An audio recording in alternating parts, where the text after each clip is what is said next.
താമരശ്ശേരി ചുരത്തിൽ വൻ ഗതാഗത കുരുക്ക്. ചുരം 6-ാം വളവിൽ ചരക്ക് ലോറിയും 7-ാം വളവിൽ KSRTC ബസ്സും കുടുങ്ങിയതാണ് ഗതാഗത കുരുക്കിന് കാരണമായത്.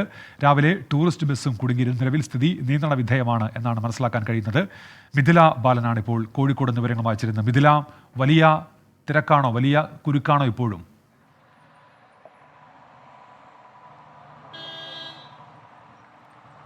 ഉന്മേഷ്, ഇപ്പോൾ സ്ഥിതി നിയന്ത്രണ വിധേയമാണ്. കാരണം ഉച്ച സമയമാണ്. ഈ സമയത്ത് സാധാരണ താമരശ്ശേരി ചുരത്തിൽ തിരക്ക് കുറവാണ്.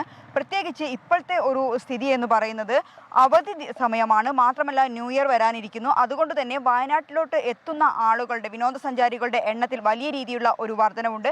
ഞാനിപ്പോൾ ഉള്ളത് 6-ാം ചുരത്തിലാണ്. ഇവിടെയാണ് 6-ാം വളവിലാണ്. ഈ ഒരു വളവിലാണ് രാവിലെ ചരക്ക് ലോറി കേടായത്. അതിനെ തുടർന്നായിരുന്നു വൻതോതിൽ വലിയ രീതിയിലുള്ള ഒരു ഗതാഗത കുരുക്കുണ്ടായത്. എന്നാൽ നിലവിൽ സ്ഥിതി ശാന്തമാണ്, അല്ലെങ്കിൽ സ്ഥിതി നിയന്ത്രണ വിധേയമാണ്. മാത്രമല്ല ഇവിടെ നമുക്ക് കാണാം, ഏത് സമയത്തും ചുരം സംരക്ഷണ സമിതി പ്രവർത്തകർ ഇവിടെ ഏത് തരത്തിലുള്ള അപകടം ഉണ്ടാവുകയാണോ, ബ്ലോക്ക് ഉണ്ടാവുകയാണോ ചെയ്യുകയാണെങ്കിൽ ഒരു വിളിക്കപ്പുറത്ത് ഈ ചുരം സംരക്ഷണ സമിതി പ്രവർത്തകർ ഏത് സമയത്തും ഇവിടെ ഉണ്ടാകും.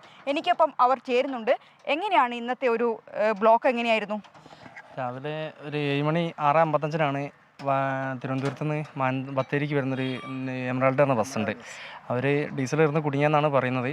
അങ്ങനെ അവർ ശരി മിഥില, ഏതായാലും ആ പ്രതിസന്ധി ഇപ്പോൾ പരിഹരിക്കപ്പെട്ടല്ലോ. അവരോട് സംസാരിക്കുക, നമ്മൾക്ക് അത് അടുത്ത ബുള്ളറ്റിൽ ഉൾപ്പെടുത്തുകയും ചെയ്യാം. ഏതായാലും പ്രതിസന്ധി ഇപ്പോൾ മാറിയിരിക്കുന്നു എന്നാണ് മിഥില ബാലൻ റിപ്പോർട്ട് ചെയ്യുന്നത്.